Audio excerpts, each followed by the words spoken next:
part of my role is going on to, we deliver antenatal education. So we do it with the midwives and do it with family Hmm. hubs. And obviously, both you and I have both delivered the new dad workshop just for the lads.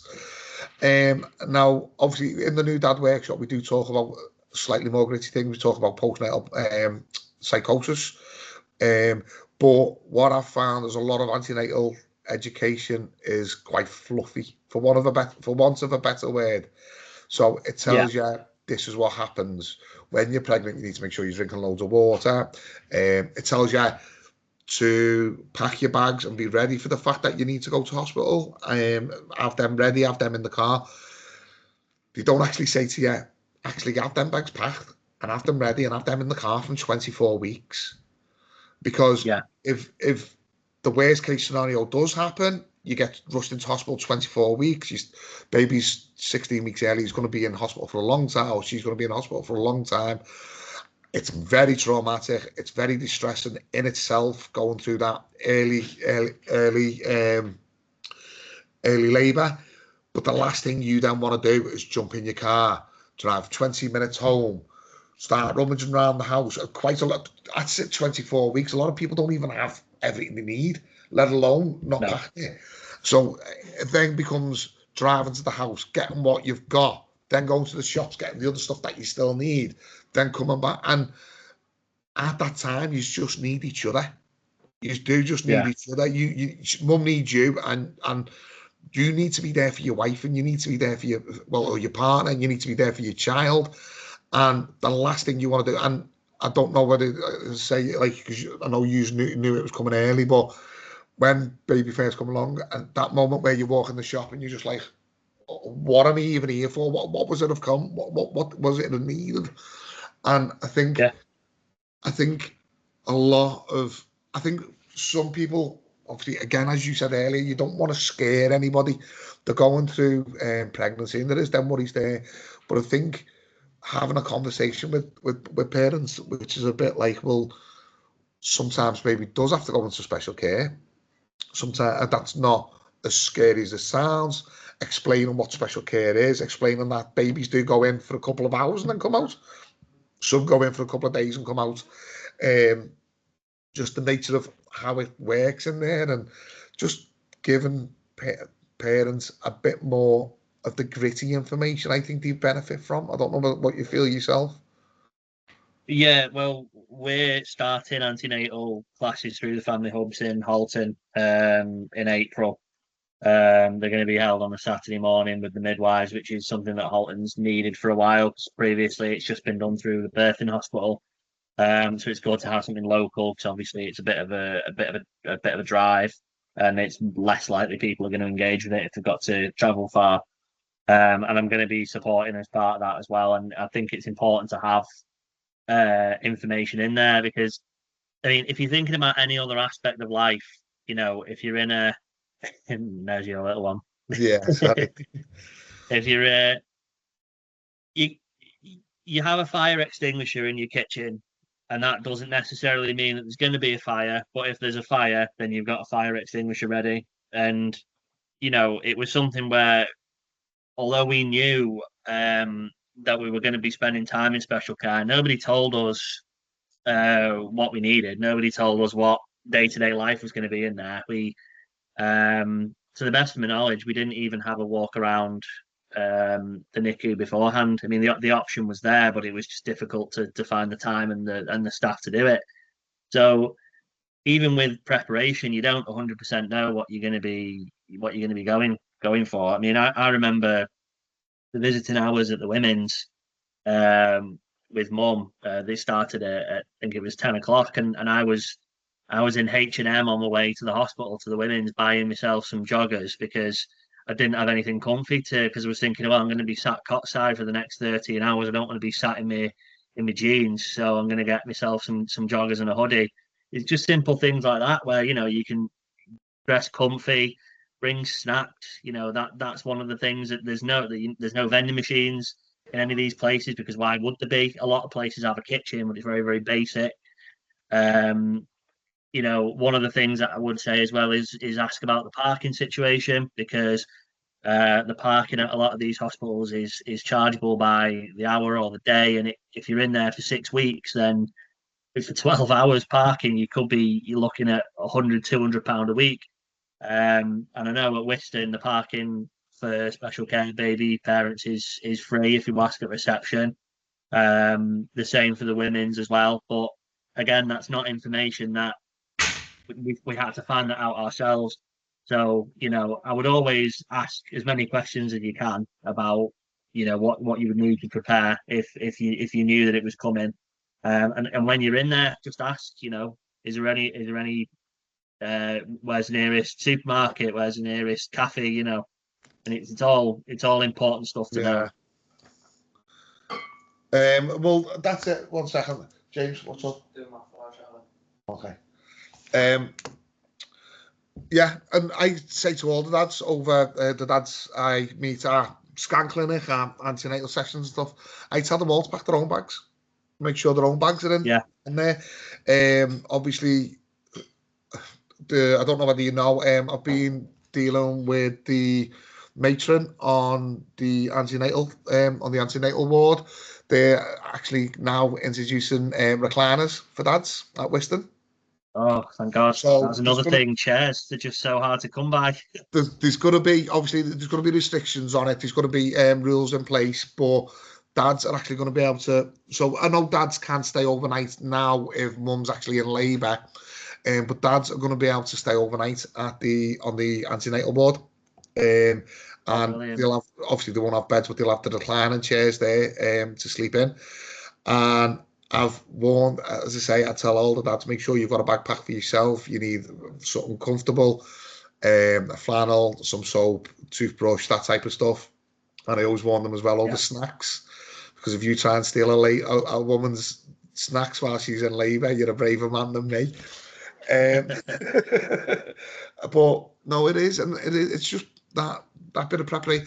For me, I'd rather be over prepared, take the stuff home. Yeah, I never ever have used it, than to be in that situation again where you're rushing around, you're worried about something, and then you've got to go off and get something stupid because you haven't had a flat. And like another thing I always say to dads as well is over like either button down top or a zip down top, because a lot of dads don't want to sit in a ward, take the top off in the middle of a ward and do that skin to skin contact.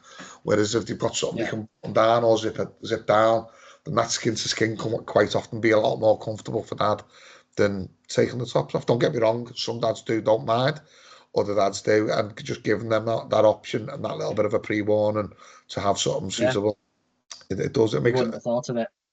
No, well, that's it. And I think the big thing for me around becoming a dad is I didn't know what I didn't know. Aside from the whole special care element to it and everything else, I knew I don't know how to change a nappy. I needed to learn how to change a nappy. I knew I don't know how to sterilize a bottle. The type of stuff that you talk about, the stuff that obviously comes to mind, but things like I remember taking my son's nappy off for the first time and seeing this black tar and thinking there was something really wrong with him. And my wife was lucky enough, my wife was there. My wife knew. She was just like, that's normal. The first couple of days, they have a black tar poo. I was like, sound. And then I can remember a couple of days later taking his nappy off and it was green. And I went into a blind panic thinking he had an infection. Again, my wife laughed at me. She was like, no, that's normal. And then she actually said to me, and by the way, it's going to go yellow in a few days. So I was pretty warm for that. But I mean, nobody in the right mind is going to turn around and say, well, actually, what colour should my baby's poo be when my baby's born? Because you just assume it's going to be brown, I think. And obviously, it's the little stuff like that. Like, I didn't think about the fact that I didn't know any nursery rhymes. Until literally the day the cord coming off was another one for me. I was like, I didn't realise that they had a notch on there for however many days or weeks afterwards, and just come in special care one day and we're just like, oh, his cord's falling off. We've saved it in this little bag for you. And I'm like, well, what do we do with this? We just got this little bag with a cord in it, and it's one of them in it, but like the important thing is, like you're talking about nappies and stuff, is the important thing is that you're present. You're not going to know everything, are you? And the fact that you're in there and you try it and you sort of you're getting involved is half the things. The last thing you can do is just go, well, I don't know what I'm doing, but she does, so sort of off you go. You've got no choice but to dive into it, you know. Well, I think that was my biggest mistake, to be honest with you. Like my ex-wife was a doctor, and I was just like, well, she'll know what to do. She'll Yeah, teach me. She'll know. She'll have the answers. I don't need to yeah, know. And then all of a sudden, because of the way circumstances fell, as I say, she was on a ward. My son was in special care, and she weren't there for me to ask. And obviously, I'm genuinely not blaming her for that. I understand, but all my planning, which was literally I'll ask her, went right out the window yeah. the minute she got rushed to theatre.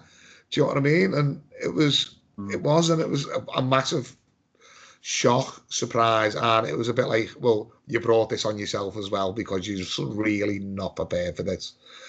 And No, I think it did. It was massive, and that's why I love doing the antenatal sessions and seeing the dads there and seeing them learning and just looking at them and thinking to myself, well, you're far already, just for being here, far more prepared than I ever was when I became a dad. yeah, yeah. And you're completely right. It's one of them where if I'm speaking to a dad on outreach, like at one of the antenatal scan clinics, and I'm just like, how are you feeling about it? Are you excited? Are you nervous? Are you indifferent? And they're just a bit like, I'm all right about it. And I'm trying to sort of push and sort of ask for sort of more like, well, are you actually? Is there anything that you're bothered about? Are you 100% confident? And there's kind of just a bit of a shrug of the shoulders, like, well, I don't really know what I'm expecting. But there's more to Dad Matters than just support. There's more to what we do than just sort of supporting people who are in need of support. It's the education side. It's we want to sort of uh, you know give you more information so that you're armed for these eventualities that happen, whether it's special care or a black tar poo at home. You don't you don't know what you don't know. So even just getting the education side of things from someone who's been there, it's a great thing for dads to do, and through the antenatal education and the chats in these antenatal clinics, it'd be great to see more dads open up and say, well, actually, do you know what? I've never held a baby before. What's it like holding a baby? How do you hold them? Where do your arms go? And I'd never held a baby before my first one. I've got no young kids in my family. I've got no friends who've got newborns. So when I held Finley for the first time, I didn't. I was doing this with my arms. I didn't know where I was putting them. Well, that's it. And I think obviously you just brought up like the education beforehand, and as you know, it's something I'm quite passionate about myself. And I think something you reminded me of when you were talking about doing the outreach, and I was in scan clinic in Wiston, and dad and a girl, dad and his partner, they went in for the scan. They came out. Dad was full of bravado. He had a big smile on his face. He looked at me. He was like, "Oh, are you here for the scan?" Ah, yeah, like laughing and joking. We got chatting, and I asked him like what he knew about like what to expect. He was like, "Yeah, I've done it before, blah blah blah." And I was like, and I said to him, "Well, do you know about any of the changes that happen within yourself?" And he was like, "What do you Yeah, mean?" And I explained to him, I said to him, like, well, obviously, when baby comes along, your testosterone levels drop. The reason your testosterone levels drop is so you can release more oxytocin. And oxytocin is what helps you bond with your child and things like that. Obviously, I give a lot more information than just I'm skipping through because obviously we don't need to do a full session now. And I yeah, said to him, and what I said to him is, well, mums and babies form what's called a nurture bond, and they release more oxytocin when when mum's nurturing. I said, and dad and baby form what's called a nurture and challenge bond. I said, and dad and baby both release more oxytocin when baby's playing. I said, so sometimes dads feel that attachment and that bonding and attachment with dad can be delayed. I said, sometimes dad don't feel that bonding and that love for the first couple of months. I said, sometimes it takes 4 to 6 months for that bond to happen. I said, but because everyone's expecting you to feel that instant bond, I said, nobody talks about it. I said, and what they do is they yeah, spiral in their own head. I said, they blame themselves. They think they're a bad dad or that the child doesn't love them. And it's not that. It's just because of the way dads and babies bond. And it was like, honestly, mate, it was like a light switch flipped in the dad's head. And his words to me were, I wish I would have met you 9 years ago. And I was like, what? He said, I wish I would have met you 9 years ago. I wish I would have understood that 9 years ago. And I was like, what do you mean? He went, he said, of my other son. He said, he's 9. He said, and when he was born, I didn't feel that bond. He said, and it did take, he said, it took me about 4 months. He said, and I felt terrible. He said, I really struggled because I felt like my baby didn't love me and I felt like I didn't love my baby. He said, and I've carried that guilt. He said, don't get me wrong. He said, now we've got a fantastic relationship. He said, we're dead close. He said, but I've carried that guilt for 9 years. And he's like, and now you've explained it. He said, I feel like I don't need to feel guilty about it anymore. And and it is, and that's stuff that nan and granddad can't explain. It's not stuff that's passed down from generation to generation. It's stuff that nobody talks about. And I think just telling parents, well, actually, you might feel this bond straight away. And a lot of people do, but then there's quite a lot that don't. And if you don't feel that, there's no need to spiral. There's nothing to worry about. And we can give you techniques to help promote that bond and that attachment and speed that up. And even if you can't get that bond instantly, then we can help support you through it and we can help you deal with the emotions that you're going through. Yeah, and that's half the battle, isn't it? Is the education side of things, because it's one thing talking to a dad 4 months down the line who's saying I've spent all this time and I'm not bonding with my baby at all, and what's going, they're wrecking their head over it. Whereas if they're open to engagement and they're doing these antenatal classes, they're speaking to us in these clinics, they can find these things out, and like your man says about. He wishes he would have heard it after his 9-year-old. The thing is, as well, is all this research mentioning about how this isn't the kind of thing that gets passed down from generations. This research, the majority of these papers that you're reading are 2014, 2009, 2018. They're all 15 years tops. It's really recent education, and I don't know about you, but I still come across health visitors now and midwives now, and you tell them these sort of facts around the oxytocin, the testosterone drop, how things can be misconstrued as depression when really it's PTSD and this testosterone drop and things like that, and they're like, you know what, I never knew that. We never got taught that, and it's a holistic approach. It's something where we educate the parents, we educate the professionals, and we don't know it all. It's something where we still learn. We're still learning stuff, just like any dad is. But it's really an invaluable resource to utilize. Well, that's it. I mean, I'm on baby number 5 and I'm still learning. The eldest is 23, and I tell you what I have learned. I've learned that every child's different, and stuff that worked with one of my children didn't work with the other, and vice versa. And it's about learning. I think the most important, if I could give anybody any advice at all, it'd be learn your child. And that's something you have to do with every individual child that you have, because they're all autonomous, they're all different, and they all have their own personalities. Yeah.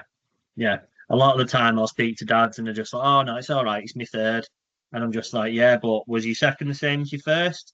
I doubt it, and even though I've only got the one, I know that, you can get some kids in the chalk and cheese, they're completely different. They've got their own individual struggles and their own individual quirks and things. And it's great, it's all part of it, but it doesn't make it any easier when you're just thinking this worked for my other 4 kids, but this one is just having none of it, which I bet is what's happened to you in the past. And there's no 2 kids which are the same.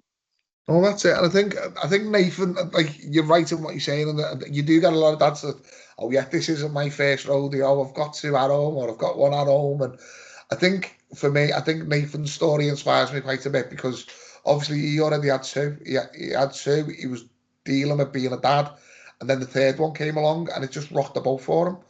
And obviously it took him a bit of time to to get his head around it and deal with his own mental health around that third. And by the way, we spoke about this last week. I'm not betraying any trust or not, and he was quite open That's all about good.